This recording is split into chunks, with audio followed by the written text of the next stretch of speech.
आइन के मुताबिक इलेक्शन जो हैं वो एक ही दिन होने चाहिए और तमाम असम्बलियों के इलेक्शन जो हैं वो इकट्ठे होने चाहिए और केयर टेकर सेटअप में होने चाहिए। अगर पंजाब का इलेक्शन पहले होता है और यहाँ पे एक सियासी हुकूमत मार्ज़ वजूद में आ जाती है तो जब जनरल इलेक्शन होगा तो फिर वो क्यों कर वो हुकूमत जो है वो असरअंदाज नहीं होगी, भले वो हमारी हो या किसी और की हो, वो क्यों कर जो है वो जनरल इलेक्शन पे असरअंदाज नहीं होगी। और अगर वो जनरल इलेक्शन की 146 सीटों पे, जो कि टोटल सीटों का 50% से ज़्यादा बनता है, टोटल 272 सीटें हैं पूरे पाकिस्तान में, तो उनके अब ऊपर अगर वो असरअंदाज होगी तो फिर वो इलेक्शन को डिक्टेट करेगी। यानी पंजाब की हुकूमत जो है वो इलेक्शन होने से पहले इलेक्शन को जो है वो कैप्चर करेगी, प्रीएम्प्ट करेगी और उस इलेक्शन के रिज़ल्ट को कोई तस्लीम नहीं करेगा। छोटे सूबे जो हैं वो इसके ऊपर अपना जो है वो सियासी एहतजाज भी करेंगे और जो पंजाब से पहले गिला आ रहा है पिछले 74 सालों से उसमें और इजाफा होगा। इस बुनियाद पर हम ये चाहते हैं कि इलेक्शन जो है वो तमाम असम्बलियों का जो है वो इकट्ठा होना चाहिए। दुनिया की मिसालें दी जाती हैं कि जी फ़लाँ जगह पे इलेक्शन हो रहे हैं, इंडिया में हो रहे हैं, तो इंडिया में कोई केयर टेकर गवर्नमेंट होती है? इंडिया में जो है वो केयर टेकर सेटअप के तहत इलेक्शन होते हैं, वहाँ पे तो गवर्नमेंट मौजूद होती है। इसके बावजूद इलेक्शन कमीशन जो है वो इतना मजबूत है कि वहाँ पे इलेक्शन हो रहे होते हैं। पाकिस्तान में जब आइनी तौर पे तरामीम की गई कि केयर टेकर सेटअप के तहत इलेक्शन होगा और आइनी तौर पे ये तरामीम की गई कि इलेक्शन जो है वो अदरवाइज़ जो है, जब पहले कौमी असम्बली का एक दिन होता था, सूबाई असम्बली का एक दिन होता था, तो उसमें भी जो है वो फ़र्क आता था, तो फिर एक ही दिन में जो है वो इलेक्शन जो है वो होने करार पाए। तो ये चीज़ें भी आइन में दर्ज हैं। अगर 90 दिन आइन में दर्ज है तो क्या ये चीज़ें जो है ये किसी और किताब में दर्ज हैं? ये भी आइन में ही दर्ज हैं कि केयर टेकर सेटअप होना चाहिए, एक दिन जो है वो इलेक्शन होने चाहिए और तमाम सूबाई और कौमी असम्बली के इलेक्शन जो है वो एक दिन होने चाहिए। हमें इस बारे में इंतहाई अफसोस है। हम अदलिया का बेपनाह एहतराम करते हैं और कोई भी मुआशरा, कोई कौम, कोई मुल्क अदलिया के एहतराम और अदलिया के मामलात में जो है वो इंसाफ के तकाज़ों को मद्देनज़र रखते हुए फ़ैसले जो हैं ये किसी भी मुल्क और कौम की बुनियाद है। लेकिन हमें अफसोस है कि वो इख्तलाफ जो सियासी तौर पे इस मुल्क में जो है वो फैलाया गया या उसको जो है वो लाया गया, अब बदकिस्मती से वो इख्तलाफ जो है वो सुप्रीम कोर्ट जो हमारी अदालत उज़्मा है वहाँ पे भी मौजूद है। वहाँ पे भी 4 जजेज़ एक बात कहते हैं, 3 जजेज़ एक बात कहते हैं और बज़िद हैं कि हमारी बात जो है वो दुरुस्त है। दूसरी तरफ भी बज़िद हैं कि हमारी बात दुरुस्त है। 8-7 की तकसीम जो है वो सामने आई हुई है और इसमें जो 3 मेंबर बेंच है जिसमें मोहतरम मुअज़्ज़ज़ चीफ जस्टिस साहब जिसको हेड कर रहे हैं, उस बेंच के फ़ैसले जो हैं वो इतने मुतनाज़े हो चुके हैं कि उसके ऊपर सुप्रीम कोर्ट के अंदर से आवाज़ें उठ रही हैं। बाहर से आवाज़ें तो चलो उठना जो है वो कोई इतनी शायद सीरियस बात नहीं है, लेकिन अब जब अंदर से आवाज़ें उठ रही हैं तो ये बहुत ही सीरियस मसला है और वहाँ पे ऐसे फ़ैसले भी हो रहे हैं जिनकी कोई कानूनी और आइनी बुनियाद जो है वो मुस्तहकम नहीं है। आज तक कभी ये नहीं हुआ कि पार्लियामेंट जो है वो कोई कानून बनाए और कानून अभी नोटिफाई ना हो तो उसे स्टे कर दिया जाए। ये भी जो है वो हुआ है कि एक सुप्रीम कोर्ट की प्रैक्टिस एंड प्रोसीजर्स एक्ट जो है वो अभी जो है वो एक्ट का दर्जा इख्तियार नहीं किया था, तो उसको पहले से ही जो है वो उसके ख़िलाफ़ स्टे जारी कर दिया गया, जो हमारी सोच के मुताबिक जो है वो आइनी और कानूनी तौर पे दुरुस्त नहीं है और बिला इख्तियार वो फ़ैसला जो है वो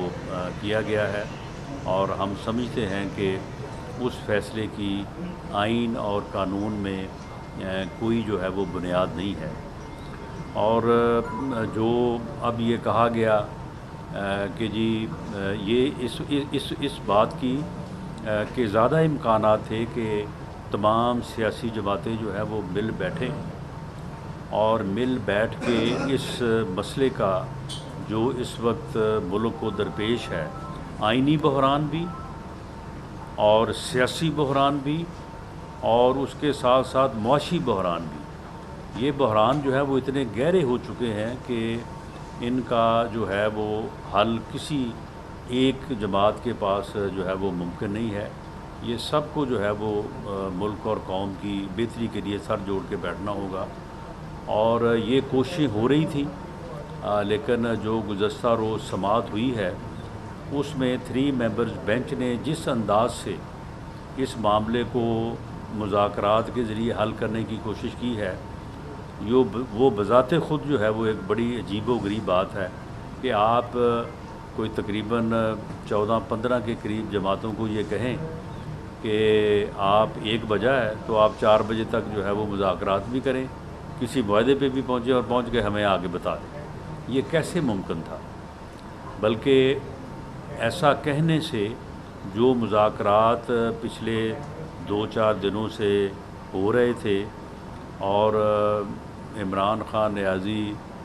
باوجود اس کے اس کی فطرت یہ نہیں ہے، اس کی فطرت نہ کوئی سیاستدانوں والی ہے، نہ اس کی فطرت جو ہے وہ کوئی جمہوری ہے۔ وہ ہمیشہ یہ کہتا ہے کہ میں اپنے مخالفوں کے ساتھ گفتگو کرنے سے پہلے بہتر ہے کہ میں مر جاؤں۔ وہ اپوزیشن کے ساتھ جب وہ حکومت میں تھا وہ ہاتھ ملانے کا روادار نہیں تھا، اور اب جب وہ اپوزیشن میں ہے تو ہر وقت وہ حکومت کے خلاف مہم جوئی میں مصروف ہے۔ تو ایسی صورتحال میں وہ بھی مجبور تھا کہ کوئی گفتگو کرے، اور اس نے کہا کہ میں اپنے نمائندوں کو بھیجوں گا۔ لیکن کل جب انہوں نے عدالت عظمیٰ کا رویہ اور یہ اس قسم کی بات دیکھی کہ جی فوری طور پہ اگلے 2 گھنٹوں میں مذاکرات کر کے معاہدہ کر کے آ جائیں، اگر آپ معاہدہ کر کے آ جائیں تو پھر 14 مئی کی ڈیٹ جو ہے وہ تبدیل ہو سکتی ہے، اور اگر آپ معاہدہ کر کے نہ آئیں تو پھر وہ کیونکہ سپریم کورٹ کا فیصلہ ہے پھر اس میں تبدیلی نہیں آ سکتی۔ یہ عجیب فیصلہ ہے سپریم کورٹ کا کہ اگر سیاستدان معاہدہ کریں تو وہ آگے ہو جائے گا، اور اگر معاہدہ نہ ہو تو پھر وہ سپریم کورٹ کا فیصلہ ہے۔ تو اس وجہ سے بھی جو ہے وہ گزشتہ 2 روز سے صورتحال جو ہے وہ دوبارہ جو ہے وہ تناؤ کی طرف اور کشیدگی کی طرف جو ہے وہ گئی ہے، اور پی ٹی آئی نے فوری طور پہ جب دیکھا کہ ان کو یہ صورتحال کو بہتر معلوم ہو رہی تو انہوں نے کہا کہ جی ہم تو مذاکرات نہیں کریں گے، ہم تو عدالت کے سامنے جو ہے وہ معاملات کو طے کریں گے۔ بہرحال اس مبارک موقع پہ اللہ تعالیٰ سے بھی دعا ہے کہ اللہ تعالیٰ اس ملک کے حالات کو جو ہے وہ بہتر کرے، قوم کے لیے آسانیاں پیدا ہوں، ہم اس معاشی بحران کے اوپر قابو پائیں، یہ سیاسی بحران جو ہے یہ بھی جو ہے وہ ریزالو ہو، اور یہ جو نفرت کی سیاست ہے، جو اوئے توئے کا کلچر ہے، یعنی دیکھیں کہ اس ملک میں ایک یعنی پارٹی کا سربراہ جو ہے وہ اپنی جماعت کے لوگوں سے کہے کہ آپ کو اگر کوئی اپنا مخالف نظر آئے کہیں تو اسے گالیاں دو، اسے چور اور ڈاکو کے نام سے پکارو، بلکہ ماؤں کو کہا کہ آپ جو چھوٹے بچے جو جاتے ہیں اسکول ان کو کہو کہ دوسری جماعت کے بچوں کو چور کہا کریں، ڈاکو کہا کریں۔ آپ دیکھیں کہ اس قسم کا فتنہ جو ہے اگر قوم اس کا ادراک نہیں کرے گی، اس کی شناخت نہیں کرے گی تو یہ قوم کو کسی حادثے سے دوچار کر دے گا۔ یہ اس قسم کا رویہ جو ہے یہ جمہوریت میں اور ایک اتنے بڑے ملک جو اس وقت 23 کروڑ کا ملک ہے اس میں یہ رویے جو ہیں یہ روا نہیں رکھے جا سکتے۔ تو ہماری یہ دعا ہے کہ اللہ تعالیٰ جو ہے وہ ان رویوں کے اوپر جو ہے وہ قوم کو شناخت دے، ادراک دے، تاکہ یہ رویے جو ہیں یہ لوگ اپنے ووٹ کی طاقت سے جو ہے ان کو جو ہے وہ مائنس کرے۔ اور میں دوبارہ جو ہے وہ آپ سب کو بھی اور تمام جو سامعین جو مجھے سن رہے ہیں یا دیکھ رہے ہیں ان کو سب کو میں دلی مبارکباد دیتا ہوں اور دعا گو ہوں کہ اللہ تعالیٰ اس مبارک دن اور اس مبارک مہینے سے کے صدقے جو ہے اس قوم پہ اور ہم سب پہ جو ہے اپنا فضل و کرم کریں۔